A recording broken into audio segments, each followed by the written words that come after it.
Halo, salam sejahtera untuk kita semua. Perkenalkan, nama saya Alexa Carani Erlangga Putri Tokan, mahasiswi semester 4 kelas 4 CIKM dengan NIM 1907010230.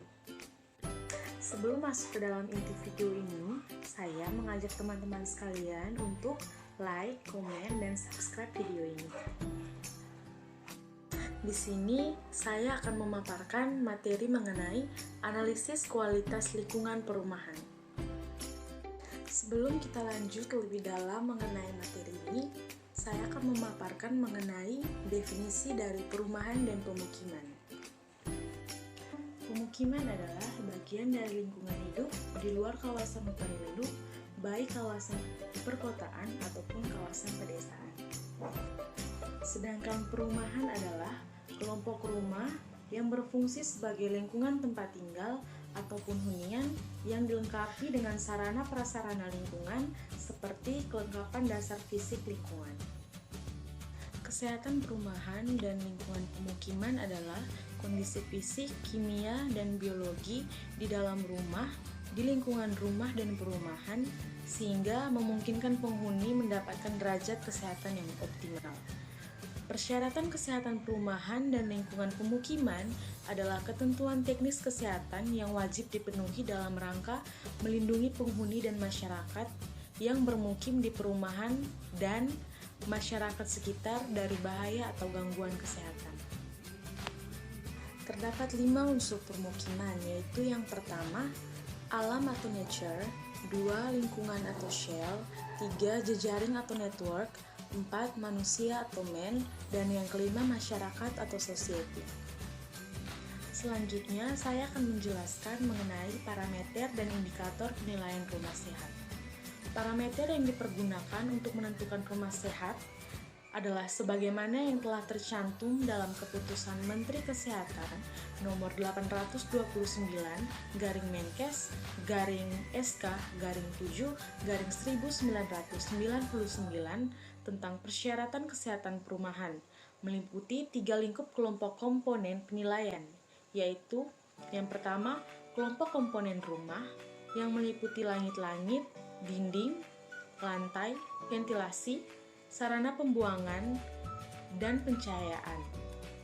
Yang kedua adalah kelompok sarana sanitasi yang meliputi sarana air bersih, pembuangan kotoran, pembuangan limbah, dan sarana tempat pembuangan sampah. Dan yang terakhir adalah kelompok perilaku penghuni yang meliputi membuka jendela ruangan di rumah, membersihkan halaman, membuang tinja ke jamban, dan membuang sampah pada tempat sampah. Persyaratan mengenai kesehatan perumahan dan lingkungan pemukiman menurut Keputusan Menteri Kesehatan atau Kepmenkes Nomor 829/Menkes /SK/7/1999 meliputi parameter sebagai berikut. Yang pertama adalah lokasi. 1. Tidak terletak pada daerah rawan bencana alam seperti bantaran sungai, aliran lahar, tanah longsor, gelombang tsunami, daerah gempa, dan sebagainya. Yang kedua, tidak terletak pada daerah bekas tempat pembuangan akhir atau TPA atau bekas tambang. Yang ketiga, tidak terletak pada daerah rawan kecelakaan dan daerah kebakaran. Yang kedua adalah kualitas udara. Kualitas udara di lingkungan perumahan harus bebas dari gas beracun dan memenuhi syarat baku lingkungan sebagai berikut. Yang pertama, gas H2S dan NH3 secara biologis tidak terdeteksi. Yang kedua, debu dengan diameter kurang dari 10 dan maksimum 150 gram per meter kubik. Yang ketiga adalah kebisingan dan kegetaran. Yang keempat, tingkat getaran maksimum 10 mm per detik. Ketiga, kualitas tanah di daerah perumahan dan pemukiman. Yang pertama, kandungan timah hitam maksimum 300 mg per kilogram. Yang kedua, kandungan arsenik total maksimum 100 mg per kilogram.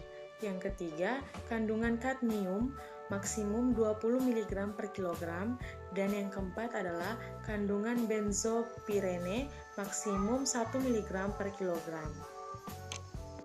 Yang keempat, sarana dan prasarana lingkungan. 1. Memiliki taman bermain. Yang kedua, memiliki sarana drainase. Yang ketiga, memiliki sarana jalan lingkungan dengan ketentuan konstruksi jalan tidak mengganggu kesehatan. Yang keempat, tersedia cukup air bersih. Yang kelima, pengelolaan pembuangan tinja dan limbah. Yang keenam, pengelolaan pembuangan sampah rumah tangga. Yang ketujuh, memiliki akses terhadap sarana pelayanan kesehatan. Yang kedelapan, pengaturan instalasi listrik harus menjamin kesehatan penghuninya. Dan yang kedelapan adalah tempat pengelolaan makanan atau TPM harus menjamin tidak terjadinya kontaminasi makanan yang dapat menimbulkan keracunan. Yang kelima adalah faktor penyakit. 1. Indeks lalat harus memenuhi syarat. Yang kedua, indeks jentik nyamuk di bawah 5%. Yang keenam adalah penghijauan. Pepohonan untuk penghijauan lingkungan pemukiman merupakan pelindung dan juga berfungsi untuk kesejukan, keindahan, dan kelestarian alam. Yang ketujuh adalah pencahayaan. Pencahayaan alam atau buatan baik langsung ataupun tidak langsung dapat menerangi seluruh ruangan dengan intensitas penerangan minimal 60 lux dan tidak menyilaukan mata. Yang kedelapan adalah penyediaan air. 1. Tersedia sarana penyediaan air bersih dengan kapasitas minimal 60 liter per orang per hari.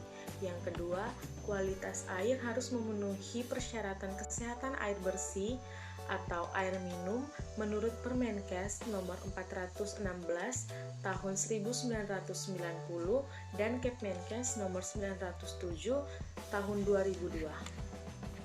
Dan yang kesembilan adalah pembuangan limbah. 1. Limbah cair yang berasal dari rumah tangga tidak mencemari sumber air, tidak menimbulkan bau, dan tidak mencemari permukaan tanah. Dan yang kedua adalah limbah padat, harus dikelola dengan baik agar tidak menimbulkan bau, tidak mencemari permukaan tanah dan air tanah. Sekian presentasi dari saya mengenai materi analisis kualitas lingkungan perumahan. Saya memohon maaf jika selama saya mempresentasikan materi ini ada kesalahan kata ataupun kekurangan materi. Terima kasih.